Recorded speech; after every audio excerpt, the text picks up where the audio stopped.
How do you go from being an employee to becoming an entrepreneur? This is something I have transitioned over the last 8 years, even though I fought it every day. This is something that Bo has done since the very beginning. But more importantly, Bo helps hundreds, if not thousands of people every year transition from being employees to entrepreneurs. So I think we should have a conversation about how that process works. Because if you do it right, it's victory. And if you do it wrong, it's burnout. Bo, I think this is an important topic for you to riff on. And that is, how does somebody go from being an employee to an entrepreneur? First, it starts with the mindset. You got to switch the mindset. You got to think, you got to have the big vision, right? And once the big vision is there, then it's phase two, I would say. So first you have to have the mindset that you can do it, because you can. Everybody can do it. Yeah, let's push on that a little bit, because again, that's an area that I admittedly struggle at, right? I'm far more comfortable, as you've seen for the decades we've been friends. I'm very comfortable doing the work, kind of being in the mud, slugging it out. I still suck at big vision, right? So talk about, because that's important for folks to have that. I don't know if we want to call it the why or the vision or the goal or whatever, but push on that a little bit more, because it is an area that I admittedly struggle at. Well, I do think, but I would argue that you have developed those skills, because when we were at dinner a week or two ago, and you were talking about like how you want ORAT to grow, right? Like you're starting to think like an entrepreneur. Starting to, yes. Right. So it's a constant stacking skills. For example, I just, through conversations with a group, now I developed like a whole plan for them, right? Now I'm like, well, if I'm developing a plan for them, I want some equity in their company, right? Like, and so then I called my friend who's a fractional CFO. Hey, how would you do this, right? So you have to constantly learn and then implement.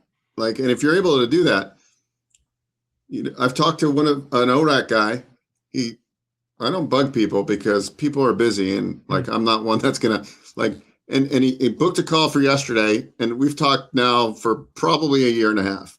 And the other day he's like, all right, my third child is going to school, and he's and he needs to work too, but he plays sports, and I want to do something for him, and I want to own a business. And he's like, you know what, vending makes sense. After like a year and a half, I said, okay, like I showed him the machines, and so I said, look, just do a discovery call with the team and see if it's a good fit. Like we don't need to kick tires for a year and a half. Like just get out there and do the thing. Like I don't care if it's a good fit or not. Like that's the point. He finally made progress. Yeah, and it felt good. What I see in folks, because again, it's a W-2 job is very comfortable. There's security, but it is also the biggest risk for most people, right? If your only source of income is your job, and obviously we're in a world of AI where companies like Block are laying off 40%, Oracle laid off 30,000 people. This is coming. And if you don't have that plan B, in this case, vending, I think vending is a great plan B for lots of people. You're going to be caught flat-footed. And the problem is then you're reacting out of fear versus, planning a plan B on purpose, right? There's a lot of things that people could take away from that. The question is, do you want it bad enough? That's really what I have to say. Do you want it bad enough to you take a little bit of a risk, sure, but do you like, it's that simple in my mind. I know people get stuck a lot easier. Like people like take stress differently, but if you really break it down, the fundamentals of any of this is simple. Like if you don't want to do something full-time, let's find you a gateway business. Yeah. If you're willing to take more of a shot at it, or you have more reserves already, then find a business. Yeah. And then I think it's just all in the mind. And I agree. Once you realize that, that's why I hired a business coach for the last 3 years. Yeah. No, actually it's been 4 years.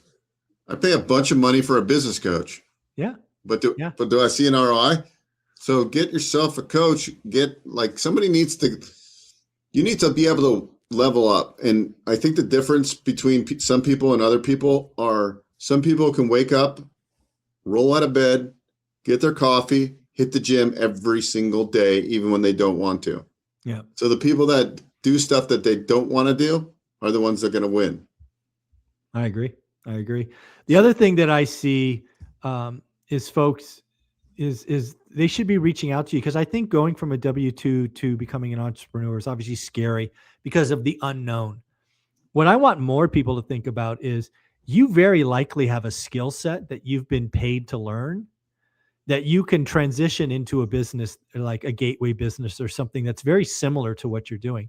I'm reminded of a Oret fan who worked with you, who was a nurse, as I recall.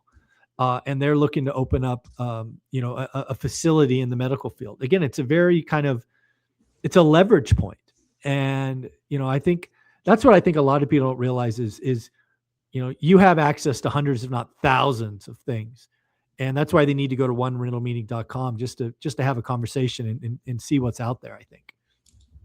Yeah. If you go onto social media today and I'm just always strolling around when I have 5 minutes between a call or something. And it's I was just watching this young couple and they bought a traveling golf range simulator, and that's they started the business. They go and they're mobile, Zuber's having his birthday party and he wants this. And, Yeah. Olivia orders it. They come and they set it up and people play simulator golf. And, it's a 3-hour event. They charge you $800. There you go. They bought the equipment for X amount of dollars. You're seeing more people on social now. And I think the younger generation, I guess we call them Gen Zs. Gen Zs, I think, are catching on to this. You're seeing people start food trucks, lemonade stand. It's truly amazing. I like that. There's a big social media guy, Chris, I think it's Corner. He has a good YouTube channel. But he always he follows people that start these random businesses and they're making $50, $100 a month, doing some kind of weird home service business. So it's really, there's a plethora of opportunities. So I really think you just need you need to get in the right room and you need to be motivated and you need to take action. It's as simple as that. If you have a call with me and you're motivated and you want to take action, and you have 680, 700 credit score and say $20,000 to $30,000 of liquidity, I can help you one way or the other. Right. And maybe the businesses we show you aren't a good fit. But the point is if you have a heartbeat, pulse, 680 credit score, preferably 700 credit score. Let's just say 700 better credit score, credit card utilization under 30%, have access to about $30,000, have outside income that pays your outside debts. You're ready to go do something. Yeah. That's how easy it is. Yeah. You got to have the mindset. Yeah, I agree. And again, I think for a lot of folks, you talked earlier about a guy that took 6 or 18 months. One of the things that I think about as I try to help more and more people is it's not the 18 months. It's the moment, right? There was a moment a week or two before this guy called you back. Maybe it's his third kid going to school that he's like, okay, enough's enough. And I think a lot of folks, they wait too long for that moment. And sometimes it's a negative kick in the pants, right? It's a layoff notice from Oracle at 6 a.m. in the morning. And now you're like, oh shit, what do I do? Don't wait for that, right? Start earlier than that. Get prepared, right? See what fits you. I'm really afraid for a lot of people that, there may be another round of tech layoffs in the Valley and maybe people aren't prepared for that. Got to be prepared. There'll be other downturns in the market. It's going to happen in our lives many times, probably. Of course. Yeah. Every 12 years, roughly 8 to 12 years. And actually, I think the simplest thing to do is at the end of the day, when you're brushing your teeth in the mirror, was I an everyday wealth builder today? That's it. I like it. Isn't that simple? Can you look at yourself in the mirror? Did you look at your real estate deals? Did you look at a biz? Whatever that is for you. Whatever it is for you. Yep. That's as simple as it needs to be. So tonight when I'm brushing my teeth, I won't forget. I'm gonna look myself in the eyes and say, am I an everyday wealth builder today? Right? That's really what it accounts for. You can keep it as simple as that. That's It is. Did I make any investments into MCAs? Did I look at real estate deals? Did I have any conversations for future business partners? Love Like it. if you can honestly look at yourself Monday through Friday and be an everyday wealth builder, that's all you have to do. And you have to honestly look at yourself in the mirror. But I just broke it down so easy using your saying, which is not mine, everyday wealth builder. But that's really it. I mean, that's as simple as it is. I love it. Folks, go to onerealmeeting.com, get your 15 minutes, figure out what's right for you. Bo is amazing. Bo, thank you for being here each week. Take care. Thank you.